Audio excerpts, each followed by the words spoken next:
Soviet police एक आदमी को रुकने का इशारा करती है, लेकिन वह शांत रहकर कार का एक बटन दबा देता है। अगले ही पल कार से एक लेजर किरण निकलती है जो पुलिस की गाड़ी को नीचे से काट देती है। पुलिस की गाड़ी से धुआं निकलने लगता है और जैसे ही पुलिस ब्रेक मारते हैं तो गाड़ी आधी फिसलकर सड़क से बाहर हो जाती है। लेकिन आगे और भी पुलिस नाकाबंदी किए खड़ी थी। निक बिल्कुल नहीं घबराता और एक बटन दबाकर कार की हेडलाइट से मिसाइल दागकर रास्ते की बाधा को उड़ा देता है। आग की लपटों से निक तेजी से आगे निकल जाता है। पीछे से पुलिस गोलियां चलाती है, लेकिन कार के शीशे बुलेट प्रूफ थे। जब पुलिस टैंक लेकर आती है तो निक अपनी कार की रफ्तार बढ़ा देता है और वह गलती से एक लकड़ी के केबिन में घुस जाता है। पीछे की पुलिस अभी भी जान लगाकर पीछा कर रही थी। वह एक सेकंड भी नहीं रुका, बस पूरे लकड़ी के घर को घसीटते हुए भागता रहा। पीछे पुलिस पूरी ताकत से गोलियां चला रही थी, यहाँ तक कि रॉकेट भी दागे। निक ने तुरंत एक्सीलेटर पूरा दबाया। अगले पल लकड़ी का घर रॉकेट से उड़कर टुकड़े हो गया। पुलिस ने फिर मदद बुलाई और सामने फिर से बैरिकेड लगा दिया और निक अपनी कार में नाइट्रस एक्टिवेट करता है और कार हवा में उड़ते हुए सैनिकों के ऊपर से निकल जाती है। पर जैसे ही कार उतरी, अचानक नियंत्रण खो बैठी और सीधे बर्फ के ढेर में घुस गई। निक पीछे हटते हुए कार का सेल्फ डिस्ट्रॉय स्विच दबाता है और फिर लिसा को लेकर तुरंत भाग निकलता है। जैसे ही पुलिस घेरने आई तभी कार में विस्फोट हुआ। अगले पल देखा वे दोनों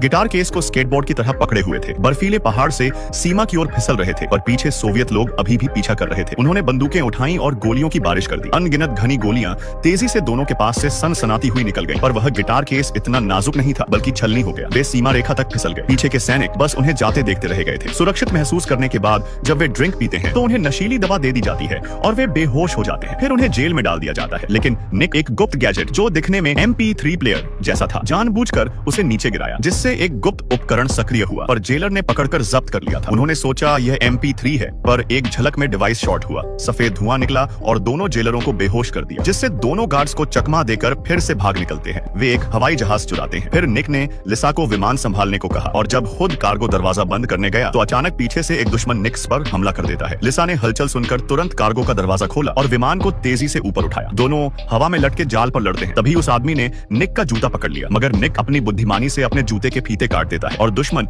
हजारों फीट की ऊंचाई से नीचे गिर जाता है। जब निक सुरक्षित कॉकपिट में लौटा तो पाया कि विमान का ईंधन खत्म होने वाला था। वे विमान के अंदर खड़ी एक जीप में बैठते हैं और पैराशूट की मदद से विमान से बाहर कूद जाते हैं। हवा के दबाव से कार को विमान से बाहर धकेल दिया था। उनके सुरक्षित उतरते ही विमान पहाड़ से टकराकर ब्लास्ट हो जाता है। वे फिर मौत के मुंह से बच निकले थे। यह इनका मिशन नहीं, बल्कि तलवार की धार पर नाचने जैसा है।